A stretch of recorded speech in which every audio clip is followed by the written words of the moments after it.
এই যে আমাদের বাড়িতে একটা পেঁচা এসছে, কয়েকদিন হলো। এইদিকে তাকা, এই কোথায় বসেছিস? চেয়ারে? এই দেখ, এই দেখ, দেখো ওর চুলগুলো কেটে দেওয়া হয়েছে, খাবলা খাবলা হবে। কেমন লাগছে তোমরা জানো, কমেন্ট করো। লাফ মারিস না। এই দেখো, এই দেখো পেঁচাটাকে, দেখো পেঁচাটাকে, এই দেখো পেঁচা। এই এই যে পেঁচা আমাদের, এর নাম কি দেয়া যায় তোমরা বলো? আছে তবুও তোমরা বলো। পড়ে যাবি।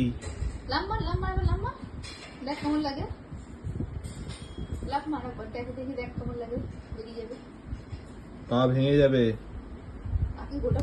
এই দেখো, এর নাম আমরা দিয়েছি অলি, তবুও তোমরা বলো।